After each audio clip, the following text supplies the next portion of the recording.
Jadi maksud saya kalau orang cari hidayah, dia pasti mendapat. Allah Maha Adil. Seandainya dia berusaha mencari hidayah, ternyata tidak dapat hidayah, dia pasti dapat uzur. Dia akan bisa berhujah di hadapan Allah. Ya Allah, saya sudah cari kok.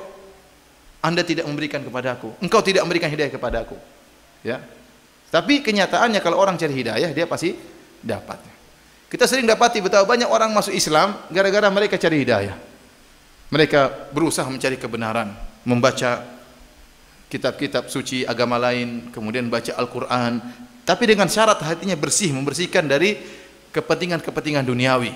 Benar-benar murni, kata istilah para ulama, atajarrud lil haq, yaitu benar-benar memurnikan niat untuk mencari kebenaran, maka orang itu pasti akan mendapatkan kebenarannya. Pasti orang mendapatkan apa? Kebenarannya.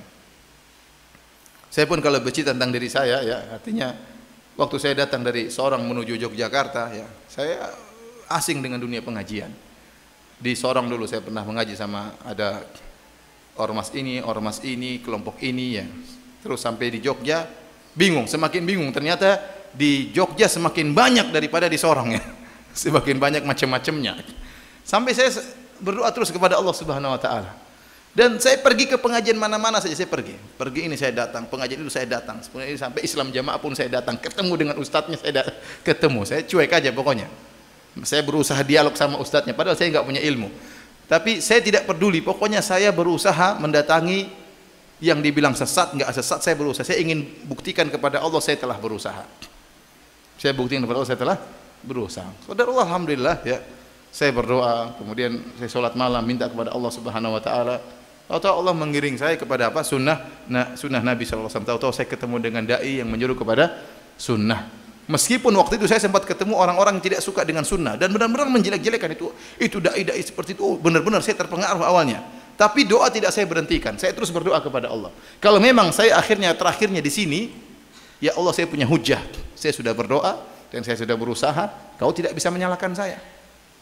Maka saya berusaha dan berusaha. Alhamdulillah, tahu-tahu saya digiring kepada dai-dai yang menyuruh kepada sunnah Nabi SAW. Padahal begitu banyak cercaan yang saya dengar dan saya sudah hampir condong untuk menjauhi mereka, ya. Saya masih ingat waktu di Jogja, ya, ada pengajian Ustadz Sunnah. Saya datang dan saya debat itu Ustadz. Saya tidak ingin sebutkan namanya, tapi Ustadz itu terkenal, ya. Saya debat itu Ustadz tidak bisa jawab waktu itu. Saya masih ingat. Tuh, katanya mati kok tidak bisa jawab. Saya masih ingat itu. Karena saya baca buku-buku banyak, buku-buku saya beli buku agama, saya baca dan saya debat, maka saya semakin yakin ini salah. Tapi saya tidak berhenti, terus berdoa agar Allah tunjukkan. Qadarullah, tahu-tahu Allah mengatur tiba-tiba. Padahal saya sudah benci, sudah antipati, tahu-tahu hidayah datang dengan sendirinya. Jadi mau saya para hadirin, ingat kalau orang berusaha mencari hidayah, pasti Allah berikan. Tetapi hidayah tersebut harus dicari dengan kesungguhan, ya. Dan terlalu banyak kita ketemu dengan teman-teman yang mu'allaf yang masuk Islam, kalau kita tanya gimana ceritanya, dia akan cerita bagaimana dia mencari hidayah. Saya begini ceritanya, saya begini, ketemu, saya belajar, saya berdiskusi, berusaha mencari hidayah, Allah beri petunjuk. Allah beri petunjuk.